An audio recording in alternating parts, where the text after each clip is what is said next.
नमस्कार दोस्तों, हम लोग मिडिल ईस्ट क्राइसिस में फंसे हुए हैं। इजराइल और हमास के बीच युद्ध, इजराइल और हिजबुल्लाह के बीच युद्ध, इजराइल और ईरान के बीच युद्ध। लेकिन इसी बीच रशिया और यूक्रेन युद्ध के बीच में एक नया अपडेट आया है, ऐसा सुनने में आया है और इस बात का दावा किया है साउथ कोरिया ने, दक्षिणी कोरिया ने, कि नॉर्थ कोरिया यानी उत्तरी कोरिया 12,000 सैनिक भेज रहा है यूक्रेन में लड़ाई लड़ने के लिए। किसकी तरफ से? रशिया की तरफ से। रशिया की सहायता करने के लिए, रूस की सहायता करने के लिए उत्तरी कोरिया 12,000 सैनिकों को लड़ाई में उतार रहा है, बैटल फील्ड में उतार रहा है डायरेक्टली। इससे पहले तो केवल अंदेशा लगाया जा रहा था कि नॉर्थ कोरिया मदद कर रहा है, वेपन भेज रहा है या सैनिक भेज रहा है, लेकिन इस बात का पुख्ता सबूत आ गया कि 12,000 सोल्जर उत्तरी कोरिया रशिया में लड़ने के लिए भेजेगा। यह वॉर अब कहां जाने वाला है? क्या इस वॉर का कभी एंड नहीं होगा? यह वॉर कभी रुकेगा नहीं? आखिर क्या होने वाला है? इतना बड़ा अमाउंट सोल्जर्स का 12,000 के आसपास नॉर्थ कोरिया रशिया में भेजने वाला है। क्या रशिया को इसकी वाकई जरूरत है? क्या रशिया इस वार को लूज कर रहा है? क्या रशिया इस वॉर को हार रहा है? क्या रशिया के पास वाकई सैनिकों की कमी आ गई है? जिस बात का रशिया दावा करता है कि वो युद्ध जीत रहा है, क्या वाकई वो युद्ध जीत रहा है? यहां पर आपको किम जोंग उन दिखाई दे रहे हैं, ये नॉर्थ कोरिया के तानाशाह है। यहां पर आपको व्लादिमीर पुतिन दिखाई दे रहे हैं और इस व्यक्ति को शायद आप जानते हैं, कोई नए नहीं है, ये है जेलेंस्की, ये है यूक्रेन के प्रेसिडेंट। तो इस बात को समझने का प्रयास कर रहे हैं। पहले तो केवल ऐसा अंदेशा लगाया जा रहा था, जर्मन के एक बहुत बड़े जनरल ने यह कहा था कुछ दिन पहले कि North Korea weapons extending Russia's stock piles.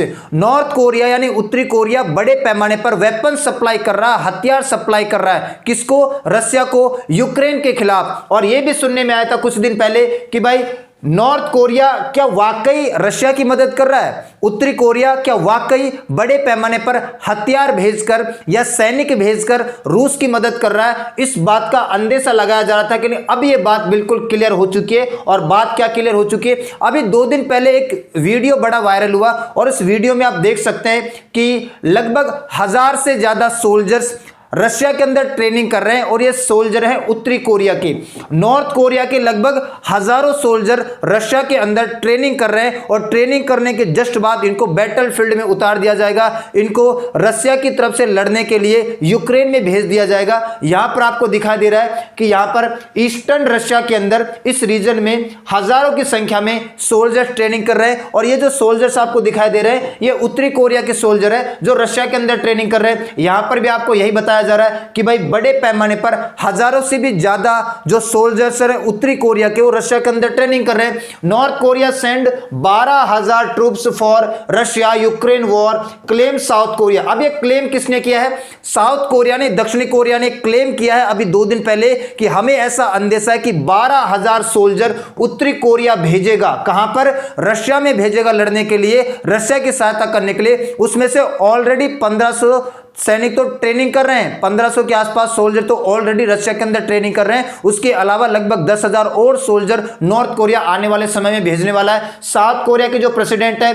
सून यूक येल, इन्होंने हाई सिक्योरिटी ऑफिशियल मीटिंग की है कि यूक्रेन युद्ध और ज्यादा घना होने वाला है, और ज्यादा यहां पर आपको बैटलफील्ड दिखाई दे सकता है कि और ज्यादा रशिया यहां पर एग्रेसिव दिखाई दे सकता है, क्योंकि उत्तरी कोरिया बड़े पैमाने पर यहां पर मदद कर रहा है। तो इस फुटेज से अंदेशा लगाया गया, ये साउथ कोरिया की national intelligence service, south Korea की जानी मानी जो इंटेलिजेंस सर्विस है, नेशनल इंटेलिजेंस सर्विस NIS ने यह दावा किया कि 1500 के आसपास सोल्जर्स रशिया के अंदर ऑलरेडी ट्रेनिंग कर रहे हैं। और जैसे ये ट्रेनिंग करेंगे, इनको ट्रेनिंग करने के बाद तुरंत कहां पर पहुंचा दिया जाएगा? इनको रशिया में पहुंचा दिया जाएगा और रशिया के साथ साथ फिर ये यूक्रेन में जाके युद्ध लड़ेंगे। North Korea send 1500 troops to aid Russia war in Ukraine, South Korea spy agency का दावा किया गया कि 1500 के आसपास तो ऑलरेडी ट्रेनिंग कर रहे हैं। ट्रेनिंग करने के बाद इनको सीधा युद्ध में भेज दिया जाएगा यूक्रेन के अंदर रूस की तरफ से लड़ने के लिए। और इसके बाद में यह दावा किया गया कि 10,000 सैनिक और प्रिपेयर कर रहा नॉर्थ कोरिया। रशिया ने 10,000 सैनिक और भेजने के लिए नॉर्थ कोरिया को बोल रखा है और 10,000 और सोल्जर्स भविष्य में हमें दिखाई दे सकते हैं कि ये यूक्रेन में जाके लड़ेंगे रूस की तरफ से। ये नॉर्थ कोरिया के सैनिक होंगे और इसमें डिफरेंट सोल्जर्स होंगे, अलग अलग कैटेगरी के लैंड फोर्सेज होगी और टेक्निकल पर्सनल्स होंगे। विभिन्न प्रकार के जो कैटेगरी के आर्म्ड फोर्सेज होते हैं, आर्मी, नेवी, एयरफोर्स के, उसके अलावा लैंड फोर्स तो होगी, टेक्निकल पर्सनल्स भी होंगे। इसके अलावा इनके साथ में यह भी भेजा जाएगा, क्या क्या भेजा जाएगा? मिलिट्री यूनिफॉर्म्स भी भेजी जाएगी, वेपन्स भी भेजे जाएंगे, इवन फेक आइडेंटिफिकेशन, गलत आईडी बनाकर भी भेजा जाएगा, disguise there presence on the battlefield, ताकि युद्ध की लड़ाई में जब ये यूक्रेन में जाके लड़ाई लड़ेंगे बड़े पैमाने पर, वहां पर अपनी प्रेजेंस को छुपा सके कि हम नॉर्थ कोरिया से बिलोंग नहीं करते हैं। तो गलत तरीके से फेक आईडी बना के भेजी जाएगी, वेपन देके जाएंगे, और विभिन्न प्रकार की जो land forces, army, navy, air force है, इसके बड़े पैमाने पर लोग लड़ने के लिए भेजा जाएगा। अच्छा, ये अभी साउथ कोरिया ने दावा किया है, और कुछ दिन पहले यही दावा यूक्रेन के प्रेसिडेंट ने भी किया था। यूक्रेन के प्रेसिडेंट ने नाटो की समिट में भी बोला था कि हमें ऐसा पूरा का पूरा अंदेशा है कि आने वाले कुछ समय में उत्तरी कोरिया बड़े पैमाने पर 10,000 से भी ज्यादा सोल्जर रशिया में भेजने वाला है, सहायता करने के लिए रशिया की, और ये लड़ेंगे यूक्रेन के खिलाफ। ठीक है, Nearly 11,000 North Korean troops in Russia preparing to enter the first stage, Ukrainian boss spy, Ukraine की स्पाई एजेंसी ने भी ऐसा दावा किया, और अभी साउथ कोरिया की एजेंसी ने भी ऐसा दावा किया कि 1500 तो ऑलरेडी ट्रेनिंग कर रहे हैं, वो तो अभी सप्ताह 2 सप्ताह में आपको पता चल जाएगा कि वो यूक्रेन में लड़ने जा चुके हैं, और 10,000 के आसपास वो भेजेगा। तो टोटल 12,000 के आसपास नॉर्थ कोरिया सैनिक भेज रहा, कहां पर? रशिया में लड़ने के लिए, रशिया की सहायता करने के लिए। और आखिर नॉर्थ कोरिया ऐसा कर क्यों रहा है? आपको पता होना चाहिए 12 जून को, इसी साल 12 जून को दुनिया का सबसे पावरफुल सिक्योरिटी एग्रीमेंट होता है। अपने इतिहास में 24 साल के करियर में पहली बार पुतिन ने विजिट किया नॉर्थ कोरिया को। 24 साल से जब से प्रेसिडेंट बने हैं रशिया के, तब से 24 साल में पहली बार ये विजिट करने जाते हैं नॉर्थ कोरिया में, और सबसे पावरफुल एग्रीमेंट करके आते हैं। बहुत सारे एग्रीमेंट इसमें शामिल है, लेकिन म्यूचुअल सिक्योरिटी एग्रीमेंट सबसे बड़ा पावरफुल है। ये इतना पावरफुल है कि यदि किसी ने देश ने रशिया के ऊपर अटैक कर दिया तो वो नॉर्थ कोरिया के ऊपर अटैक माना जाएगा, नॉर्थ कोरिया तुरंत सहायता करने के लिए आएगा। यदि किसी देश ने नॉर्थ कोरिया के ऊपर अटैक कर दिया तो वो रशिया के ऊपर अटैक माना जाएगा, रशिया तुरंत सहायता करने आएगा। तो बहुत बड़ा mutual security guarantee agreement in दोनों देशों के बीच में अभी इस साल 12 जून 2024 को हुआ है, और यह इस बात को सिद्ध करता है कि किम जोंग उन रशिया के साथ वाकई सीरियस हैं, वो रशिया की पूरी मदद कर रहे हैं, पूरी अपनी। यहां तक तो पहले तो कयास ही लगाए जा रहे थे कि केवल हथियार ही भेज रहा है, अब तो सीधा सीधा वो सैनिक लड़ने के लिए भेज रहा है। और ये सैनिक जाके करेंगे क्या? यूक्रेन में लड़ाई लड़ेंगे और यूक्रेन के मासूम लोगों को मारेंगे एक तरीके से। एक्चुअल में यही इनका काम हो जाएगा। थोड़े क्रूर टाइप के सैनिक भेज रहा है, क्योंकि ये भी क्रूर आदमी है, तानाशाह आदमी है, तो ये इसके जो फौजी होंगे वो भी थोड़े क्रूरी होंगे। इनको केवल कुछ नहीं करना, जमीन को हथियाना है। तो इससे कहीं ना कहीं जो मरने वालों की संख्या है या जो सिविलियंस की डेथ है उसमें कहीं ना कहीं इंक्रीमेंट या इजाफा देखने को मिलेगा। ठीक है, क्यों कर रहा है मदद? मैंने आपको बता दिया कि नॉर्थ कोरिया और रशिया ने कसम खाई है कि दोनों देशों के ऊपर एक दूसरे की विषम परिस्थितियों में हम सहायता करेंगे, एग्रीमेंट हो रखा है। तो नॉर्थ कोरिया ने इसको ज्यादा सीरियस ले लिया, और इससे यह कयास लगाया जा रहा था कि वाकई अभी आपको बताऊंगा कि इस वक्त रशिया के कितने सोल्जर मारे जा चुके हैं। आपको इस बात से अंदेशा लग जाएगा कि वास्तव में रशिया की हालत उतनी अच्छी नहीं है, रशिया की हालत बहुत खस्ता है। रशिया एक तरीके से थोड़ा दिखावा कर रहा है, और दिखावा क्यों कर रहा है वो भी आपको पता चल जाएगा। चाइना इज हेल्पिंग रशिया, ये भी आपको पता है कि चाइना भी रशिया को हेल्प कर रहा है। चाइना रशिया को वेपन सप्लाई भी कर रहा है, लेकिन अभी तक ऐसा सुनने में नहीं आया कि चाइना डायरेक्ट वहां पर लड़ने के लिए सोल्जर भेज रहा हो, सैनिक भेज रहा हो।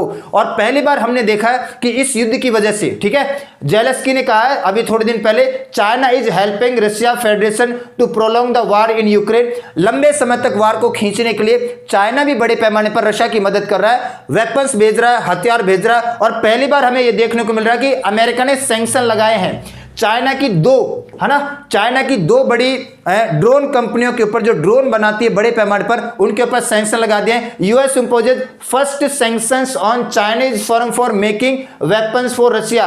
रशिया के साथ मिलकर हथियार बनाने के लिए और यूक्रेन के खिलाफ ऐसा करने के लिए पहली बार अमेरिका ने ऐसा किया है कि दो बड़ी जो चाइनीज फर्म है ना, उनके ऊपर क्या लगा दिया है? सैंक्शन लगा दिया है। To China based drone company या सप्लायर जो रशिया के पार्टनर बने हुए हैं, बड़े पैमाने पर रशिया को ड्रोन सप्लाई कर रहे हैं, उन दो बड़ी कंपनियों के ऊपर पहली बार अमेरिका ने इस रशिया और यूक्रेन युद्ध के बीच में चाइना के ऊपर बैन लगाया है। इन दो बड़ी कंपनियों के ऊपर सैंक्शन इंपोज किया कि इन कंपनियों के साथ कोई भी व्यापार वाणिज्य समझौता नहीं करेगा, इनके साथ भविष्य में कोई भी देश जो अमेरिका का अलाय है, अमेरिका का मित्र है, इन बड़ी दो चाइनीज कंपनियों के साथ, ड्रोन कंपनियों के साथ किसी प्रकार का संधि समझौता या खरीदारी बेचना नहीं करेगा, क्योंकि युद्ध को बढ़ावा दे रही है, ये रशिया की सहायता कर रही है, रशिया को ड्रोन सप्लाई करती है। तो पहली बार हमें सैंक्शन भी देखने को मिला। अच्छा, एक तरफ तो आपने देखा कि ईस्ट देश यानी रशिया की मदद कौन कर रहा है, नॉर्थ कोरिया कर रहा है, चाइना कर रहा है, नीचे से ईरान भी बड़े पैमाने पर मदद कर रहा है। ये तो ईस्ट वर्ल्ड हो गया जो रशिया की कैटेगरी में आते हैं, रशिया के मित्र देश है। उधर वेस्ट भी कुछ कम नहीं है। अब देखो, है तो गलती, अगर रशिया ने यूक्रेन को हथियाने की बात की है, कैप्चर करने की बात की है, एक सॉवरेन कंट्री है, एक स्वतंत्र देश है, आपने उसके जमीन को कब्जा रखी, वहां के सिविलियंस को मार रहे हैं, ये बहुत ही गलत है, मानवता को इससे खतरा है। लेकिन वेस्ट भी तो बड़े पैमाने पर किसकी मदद कर रहा है, यूक्रेन की मदद कर रहा है। यहां पर मैं आपको बता रहा हूं 50 से ज्यादा देश, आपको पता है कि फंड तो करते हैं, पैसा तो भेज रहे हैं, इसके अलावा बड़े पैमाने पर हथियार भी सप्लाई कर रहे हैं, है ना। 620 से ज्यादा आर्टिलरी गन्स भेजी जा चुकी है ना। इसके अलावा 82 मिसाइल सिस्टम भेजे जा चुके हैं, इसके अलावा लॉन्ग रेंज मिसाइल भेजी जा चुकी है, ड्रोन भेजे जा चुके हैं, अदर मिलिट्री इक्विपमेंट भेजे जा चुके हैं, 359 टैंक भेजे जा चुके हैं, आर्म्ड पर्सनल बड़े पैमाने पर जो ट्रक होते हैं वो भेजे जा चुके हैं, एम्यूनेशन 12.9 मिलियन राउंड एम्यूनेशन, मतलब ये गोलियों की संख्या है, क्लस्टर बॉम्ब भेजे जा चुके हैं। तो जो वेस्ट वर्ल्ड यानी यूरोप के देश और अमेरिका वगैरह बड़े पैमाने पर यहां पर आपको दिखाई दे रहा है कि यूक्रेन की मदद कर रहे हैं। तो यूक्रेन की मदद वेस्ट वर्ल्ड कर रहा है और इधर रशिया की मदद ईस्ट वर्ल्ड कर रहा है। आपको पता है कि अगर दुनिया को हम इधर बीच में से बांटे तो इधर यूरोप और अमेरिका आता है और इधर अपना कह सकते हैं रशिया आता है, चाइना आता है, नॉर्थ कोरिया। तो ईस्ट वर्ल्ड में एक तरफ तो रशिया, ईरान है, चाइना है, नॉर्थ कोरिया है, और वेस्ट वर्ल्ड में तो जब यूक्रेन की बड़े पैमाने पर मदद हो रही है, ऐसा कहा गया था कि भाई एक सप्ताह के अंदर अंदर, विद इन अ वीक, है ना, रशिया कॉन्कर कर लेगा यूक्रेन को। यूक्रेन को जीतना रशिया के लिए कोई बड़ी बात नहीं है, एक सप्ताह के अंदर अंदर यूक्रेन के ऊपर अधिकार कर लेगा रशिया, लेकिन ऐसा देखने को मिलता नहीं है। यहां पर रशिया की हालत थोड़ी खस्ता हो गई है। आगे बढ़ते हैं। अब अगर डेथ टोल की बात करें, ठीक है, ये मैंने कह रहा, ये यूक्रेन का दावा है कि अब तक रशिया के कितने सोल्जर मारे जा चुके हैं, ठीक है। 2021 में, अप्रैल 2021 में यूक्रेन का इधर वाला जो पार्ट है, ईस्ट पार्ट, वहां पर बड़े पैमाने पर रशिया ट्रूप इकट्ठा हो जाती है, ठीक है। उसके बाद में 24 फरवरी 2022 को लगभग 1,90,000 सैनिक एक साथ रशिया के यूक्रेन में घुस जाते हैं। 1,90,000 सैनिक 24 फरवरी 2024 को, यानी लगभग 3 साल पहले। ये जो आने वाली फरवरी 2025 में इस युद्ध को लगभग 3 साल हो जाएंगे। तो 1,90,000 सैनिक 24 फरवरी 2024 को इन्वेड करते हैं। कहां पर? यूक्रेन के अंदर इन्वेड करते हैं। और इस वक्त ऐसा कहा जा रहा कि 4,69,469,000 का मतलब हो गया लगभग 5 लाख के आसपास सैनिक मारे जा चुके हैं रशिया के। ये मैं दावा नहीं कर रहा, ये यूक्रेन दावा कर रहा कि लगभग, देखो 1 मार्च 2022 को 5,000 मरे थे, 1 जनवरी 2023 को 1 लाख मारे जा चुके हैं, 1 सितंबर 2023 को 2,63,000 और 1 मई 2024 को 4,69,000 सैनिक मारे जा चुके हैं। और 1 अक्टूबर 2024 तक 6,54,430 रशियन सोल्जर मारे जा चुके हैं। मैं आपको बता रहा हूं, यूक्रेन है तो छोटा सा देश, लेकिन यूक्रेन की सारी मदद वेस्ट वर्ल्ड कर रहा है, यूरोप के बड़े देश मदद कर रहे हैं, अमेरिका मदद कर रहा है। इस वजह से यूक्रेन इस वॉर को झेल पा रहा है, वो लड़ पा रहा है। और यूक्रेन ने इस बात का दावा किया कि 1 अक्टूबर 2024 तक जो रशिया है उसके 6,54,430 सैनिक मारे जा चुके हैं। मतलब आप इतना समझ लो कि पाकिस्तान की टोटल आर्मी है ना, इतने तो सोल्जर मारे जा चुके हैं रशिया के। पाकिस्तान की आर्मी है 6,60,000 की और रशिया के सोल्जर मर चुके हैं 6,54,000। पाकिस्तान की आर्मी के बराबर रशिया के सोल्जर इस युद्ध में बड़े पैमाने पर मारे जा चुके हैं। और इस बात से हमें अंदाजा लग गया है कि रशिया भले दिखावा नहीं कर रहा, बता नहीं रहा दुनिया को कि कितना लॉस हो गया, उसको कितना नुकसान हो गया, कितना उसको खर्च करना पड़ रहा है, कितने सोल्जर सैनिक मारे जा चुके हैं, कितना इक्विपमेंट पे या वेपन्स पे खर्चा करना पड़ रहा है, वो दुनिया को दिखा नहीं रहा। लेकिन अंदर से रशिया की हालत थोड़ी खस्ता चल रही है। इसीलिए ऐसे कयास लगाए जा रहे थे कि 12,000 के आसपास नॉर्थ कोरिया जो सैनिक भेज रहा है, इसकी वाकई जरूरत है रशिया को, क्योंकि रशिया के पास सोल्जर की कमी है। अगर उसके 6 लाख के आसपास सोल्जर मारे जा चुके हैं तो इसका मतलब यह कि उसके पास सोल्जर की कमी है। और नॉर्थ कोरिया पूरी मदद कर रहा है कि मैं तेरा दोस्त बैठा हूं ना, अभी हमने सिक्योरिटी एग्रीमेंट भी किया है, तेरी हालत खस्ता है तो मैं तेरी मदद करूंगा। और किम जोंग उन ने यहां पर मदद की है। और अगर मैं आपको एक डेथ टोल बताऊं, आंकड़ा बताऊं कि कितने लोग मारे जा चुके अब तक रशिया यूक्रेन वॉर के अंदर,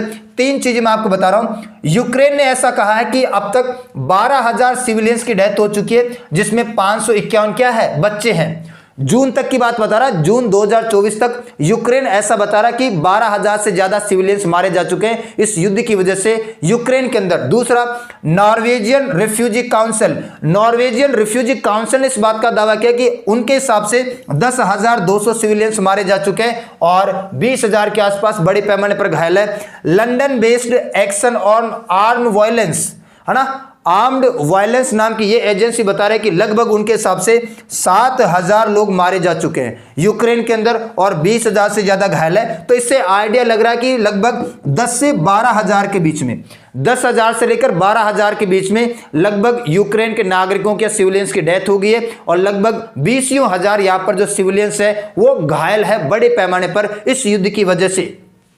और मैं आपको ये बता देता हूं कि इस वक्त सिनेरियो क्या है, क्या एरिया कैप्चर कर रखा है रशिया ने। यहां पर आप देखोगे ये फरवरी 2022 की तस्वीर है, जब तक रशिया ने यूक्रेन के ऊपर अटैक नहीं किया था। 24 फरवरी को जाकर रशिया यूक्रेन के ऊपर अटैक किएगा। ये 24 फरवरी से पहले की मैं आपको बात बता रहा हूं। ये एरिया आप जानते हैं, इसको क्रीमिया कहते हैं। क्रीमिया यूक्रेन का एक पार्ट है, इसको 2014 में ऑलरेडी रशिया कैप्चर कर चुका है। 2014 में क्रीमिया नाम का एक पार्ट है साउथ में, ये यूक्रेन का एक पार्ट हुआ करता था, इसको 2014 में रशिया कैप्चर कर चुका है, अपने अधिकार में ले चुका है। और इसी वजह से आपको पता है कि पहले G8 ग्रुप हुआ करता था और इसमें से रशिया को बाहर निकाल के फेंक दिया, अब केवल वापस से G7 ग्रुप ही रह गया। पहले G8 हो गया था, ये आपको पता होना चाहिए। अमेरिका यानी USA, Canada, United kingdom, France, है ना, जर्मनी, इटली, जापान और रशिया, 8 देशों का ग्रुप बन गया था। लेकिन 2014 में जब रशिया ने क्रीमिया को कैप्चर कर लिया, यूक्रेन के इस वाले एरिया को अपने अधिकार में ले लिया, उसके बाद में रशिया को बाहर निकाल दिया था और वापस से G7 ग्रुप रह गया है। और मार्च 2022 का सिनेरियो है, 3 एरिया से, खारसेन वाले एरिया से, खार्किव वाले एरिया से और कीव वाले एरिया से, तीनों तरफ से बड़े पैमाने पर 2 लाख से ज्यादा रशियन सोल्जर्स इन्वेड करते हैं और इस एरिया को अपने कैप्चर करने का प्रयास करते हैं। नवंबर 2022 की बात करते हैं कि इस वाले एरिया को तो खाली करवा लिया यूक्रेन के सोल्जर्स ने। ये बड़ा एरिया यहां पर आपको दिखाई दे रहा है, इसमें से थोड़ा सा खार्किव वाला है और खेरसन वाला है। और अभी मई 2024 की बात बता रहा हूं, इस वाले एरिया को भी खाली करवा लिया गया है, इस वाले एरिया को भी यूक्रेन के सोल्जर्स ने कैप्चर कर लिया, वापस से रिगेन कर लिया है। अब जो एरिया बच गया ना, वो ये वाला एरिया बच गया, ये वाला एरिया, और ये क्रीमिया है, ये ऑलरेडी कब्जे में। तो ये वाला एरिया अभी भी कहीं ना कहीं रशिया के कैप्चर में है। अब इस युद्ध का अंत कब होगा? When will this war end? इस युद्ध का अंत कब होगा? अब आप इसको ये कह सकते हैं कि अब ये प्रेस्टीज का प्रश्न बन चुका है, सम्मान का प्रश्न बन चुका है, अब ये मूंछ का बाढ़ हो गया है कि अब रशिया को ये जीतना ही पड़ेगा या इसमें लगे रहना पड़ेगा। Has Russia Ukraine war become a Prestige issue for the US and Russia? अब अमेरिका और रशिया के लिए ये एक सम्मान का प्रश्न बन गया है, एक प्रेस्टीज का प्रश्न बन गया है। ना ही रशिया पीछे हटना चाहता है चाहे कुछ भी हो जाए, और ना ही अमेरिका पीछे हटना चाहता है। अमेरिका रशिया को जीतने नहीं देना चाहता है ताकि दुनिया में मिसाल साबित ना बने कि आने वाले समय में फिर ऐसी हरकत चाइना भी कर सकता है, चाइना भी ताइवान को कैप्चर कर सकता है। और वहां पर रशिया के ऊपर यह प्रश्न खड़ा होता है कि उसने जिस बात का दावा किया था कि विद इन ए वीक, एक सप्ताह के अंदर अंदर मैं यूक्रेन को जीत कर रख दूंगा, यूक्रेन की धज्जियां उड़ा दूंगा, लेकिन देखने को क्या मिल रहा है, उल्टा ही हो रहा है। और यहां पर मैं आपको एक रिपोर्ट बता रहा हूं, I do believe that war has become Prestige issue for Russia. ये जो युद्ध है ना, ये रशिया के लिए सम्मान का प्रश्न बन चुका है। बिफोर द आउटब्रेक, युद्ध से पहले Russia was considered by the many to be the world second military in the world. ऐसा दुनिया मानती थी कि दुनिया में दूसरी सबसे पावरफुल आर्मी रशिया की है, लेकिन Russia now has been embarrassed and humiliated on the world stage. इस वक्त इस युद्ध की वजह से पूरे के पूरे विश्व स्तर पर, वर्ल्ड स्टेज के ऊपर रशिया को यहां पर शर्मिंदगी महसूस हुई है। रशिया को यहां पर आलोचना की गई कि रशिया ने जिस बात का दावा किया था दुनिया की दूसरी सबसे बड़ी आर्मी है,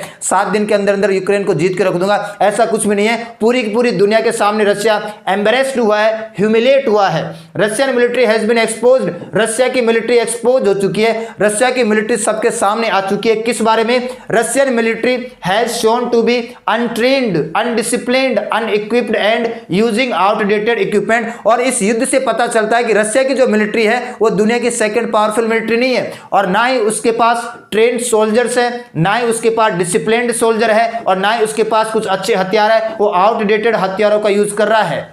Putin is currently fighting to regain some of prestige. Actual में अब पुतिन एरिया को कैप्चर नहीं करा, पुतिन सम्मान के लिए लड़ाई लड़ रहा है कि जो भी सम्मान को ठेस पहुंची है, जो भी प्रेस्टीज को ठेस पहुंची है, उस सम्मान को कैसे प्राप्त किया जाए। यदि वो अभी यूक्रेन को छोड़ के बाहर निकल जाए तो फिर पूरी दुनिया उसके ऊपर थू थू करेगी कि क्या हरकत की है तूने, 3 साल तो युद्ध लड़ा है और वापस से छोड़ के जा रहा है। तो Putin is currently fighting to regain some of prestige, कुछ सम्मान बच जाए, कुछ प्रेस्टीज बच जाए, इस वजह से पुतिन लड़ रहा है, इस वजह से नहीं कि उसको यूक्रेन से कुछ चाहिए, यूक्रेन की जमीन वगैरह चाहिए। He knows by the now that a complete conquest of Ukraine is not possible. और इस वक्त पूरी दुनिया को पता चल गया कि पूरे के पूरे यूक्रेन को रशिया नहीं जीत सकता है, पूरे के पूरे यूक्रेन के ऊपर रशिया कैप्चर नहीं कर सकता है। यह आपको पता है, पुतिन कुछ भी कर ले, पुतिन पूरी ताकत लगा दे और पूरी ताकत उसने लगा रखी है, फिर भी वो इस वक्त इस हालत में नहीं है कि वो पूरे के पूरे यूक्रेन को जीत पाए। He knows the complete conquest of Ukraine is not possible. Putin जानता है, रशिया जानता है कि यूक्रेन को पूरा का पूरा जीतना संभव नहीं है। Now he is looking for some victory, की थोड़ी सी जीत मिल जाए, एनी विक्ट्री, अरे थोड़ी मात्र मना एक मुट्ठी भर जीत मिल जाए, to restore part of prestige that has been lost, जो पूरी दुनिया में रशिया की थू थू हुई है, रशिया के सम्मान को ठेस पहुंची है, उस सम्मान को बचाने के लिए कुछ तो सम्मान बच जाए रशिया का, इस वजह से रशिया टिका हुआ है। तो ये रीजन कंट्रोल में रहेगा रशिया के, रशिया यहां से बाहर निकलेगा नहीं। और रीजन साफ है कि अब वो एक्चुअल में लड़ नहीं रहा, एक्चुअल में रशिया सम्मान को बचा रहा है। ये मैं नहीं कह रहा, ये एक आर्टिकल है जो काफी फेमस जर्नलिस्ट ने लिखा है, उनके आर्टिकल में आपको बात बता रहा हूं। तो ये वॉर रुकने वाला नहीं है, एक्चुअल में वॉर रुका हुआ भी है और एक्चुअल में वॉर चल भी रहा है। अब आप लगा लो कि अगर 6.5 लाख से ज्यादा रशिया के सोल्जर मारे जा चुके हैं, तो रशिया यहां पर खर्चा भी बहुत ज्यादा हुआ है, हथियार भी बड़े पैमाने पर काम आए हैं, सोल्जर्स भी बड़े पैमाने पर काम आ रहे हैं। तो लंबे समय तक रशिया इसको लड़ेगा जरूर, लेकिन वो केवल और केवल अब एक स्टेबल पोजीशन में लड़ेगा। अब एग्रेसिव नहीं होगा, बड़े पैमाने पर लड़ाई नहीं लड़ेगा, वो केवल और केवल जो उसका अब उसके पास जो पार्ट है, एरिया बचा हुआ ना, उसको अपने कंट्रोल में रखना चाहेगा ताकि पूरी दुनिया में उसका सम्मान बचा रहे। तो बहुत बड़ा अपडेट था, आज के लिए इतना ही करते हैं, मिलते हैं नेक्स्ट क्लास में, तब तक के लिए सभी को धन्यवाद।